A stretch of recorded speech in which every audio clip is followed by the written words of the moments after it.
Good afternoon, everyone. My name is Concilence Sambo. I'm actually a project manager in NRM, but today I'm going to be focusing everything to do with aquatics in the city of Johannesburg. So before I can actually start, I will deal with the theme for 2020, which is Save Our Waters from Aquatic Invaders. And this theme has got sub-themes where it actually indicates that why do we have the theme for 2020 as Save Our Waters from Aquatic Invaders. Number one is the fact that aquatics actually have a problem that it can cause rivers to dry up completely, have a negative impact on water quality, prevent sunlight from penetrating the water, which affect biodiversity, pose significant threats to agriculture, the environment, tourism and economy, and human health. Due to their aggressive growth, they choke out indigenous vegetation that we have in our ecosystem. I will focus on the impact of aquatic invasive species, intervention and mitigation, control method, advocacy and awareness. And also the last one will be our concluding remarks. When we look at the system, I'll first talk about the Limpopo Basin. And the question is, when we talk of Limpopo Basin and we are in the city of Johannesburg, how does it affect the Limpopo Basin? The answer is the fact that city of Johannesburg is actually the top of the catchment. Whatever happens downstream, it starts here. This is the top of the catchment, which is so important for us with JCPZ to make sure that downstream they don't have problems of aquatics, your water hyacinth, your water lily, your species that are actually known from our systems that are actually giving us a problem on a daily basis. So we have got a major river within the system, which is Jaskei River system, and we also have a Glen Jaskei within the quaternary catchment. So if we don't clear our systems from the rivers that we have in city of Johannesburg, it actually affects the downstream. That's why as a project manager, we make sure that the system is clean. And we appeal to the community that let us make sure that wherever you are in a quaternary catchment, make sure that there is no eutrophication.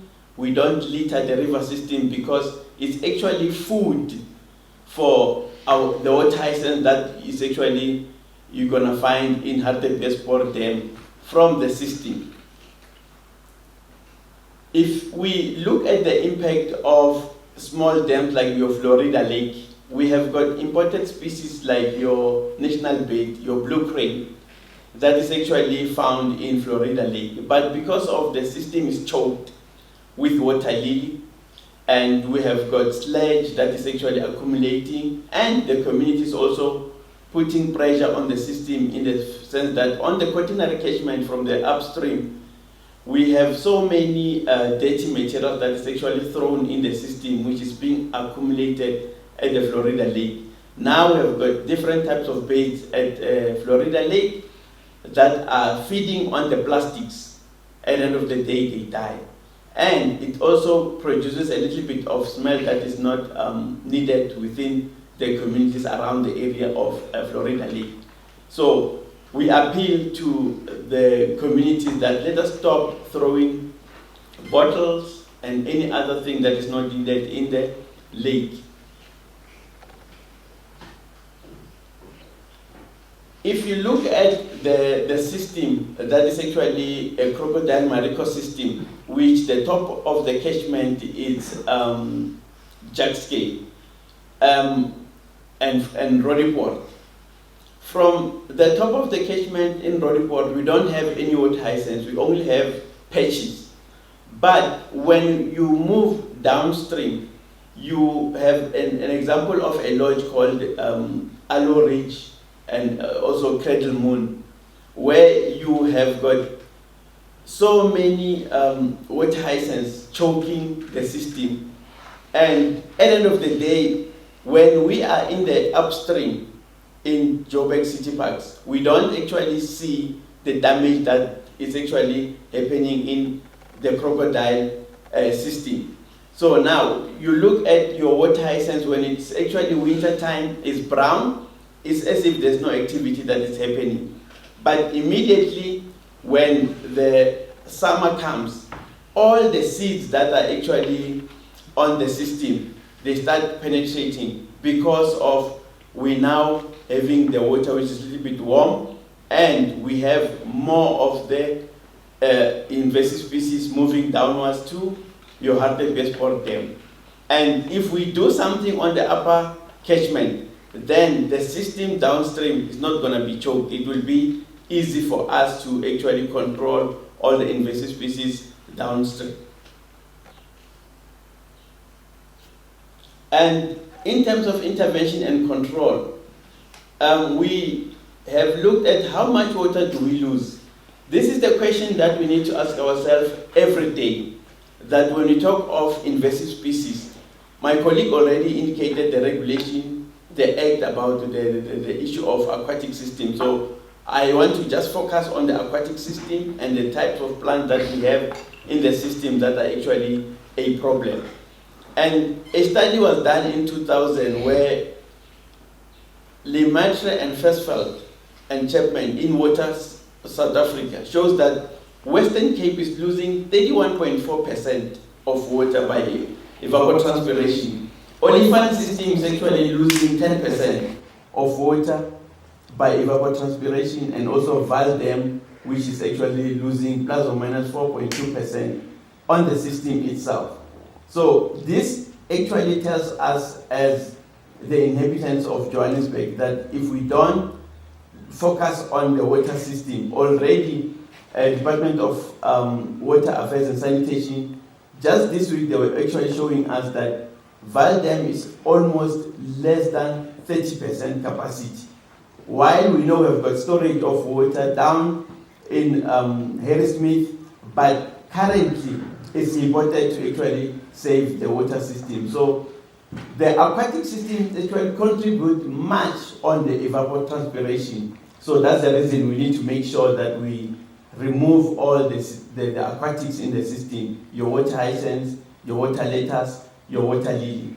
And we also need to look at the water quality and the biodiversity that is actually being depleted on the system because of when you have your water hyacinths covering the dam, there's no sunlight coming down, then you must know that your indigenous species are going to be affected. They will actually die.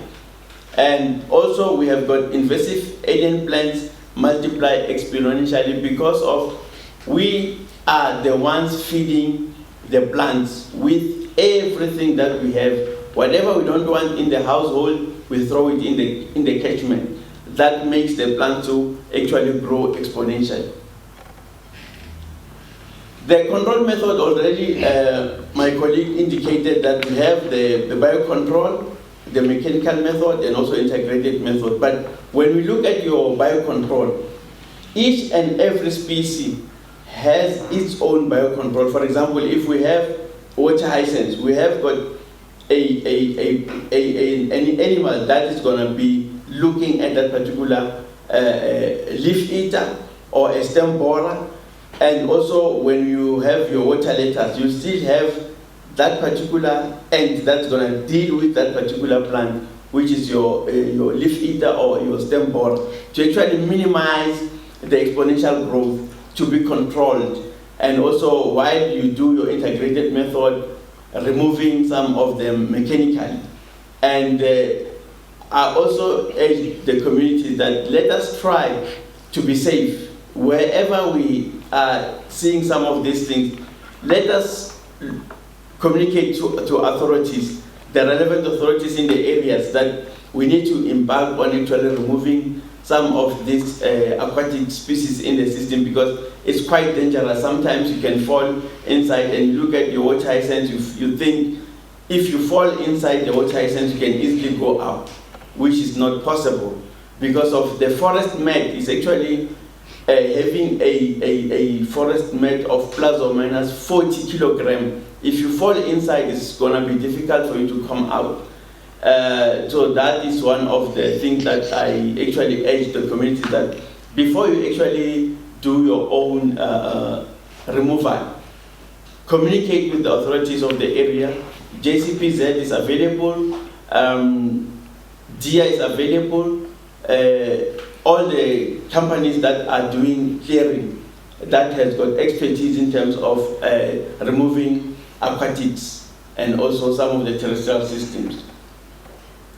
Then we also have the advocacy and awareness, which is, we have got booklets within City of Johannesburg, and also DEF, which is Department of Environmental Affairs, Forest and Fisheries, which are booklets that are actually showing you what type of invasive species are we talking about. We have got one that's designed by City of Johannesburg called Beautiful but Dangerous, which is invasive alien plant of the City of Johannesburg.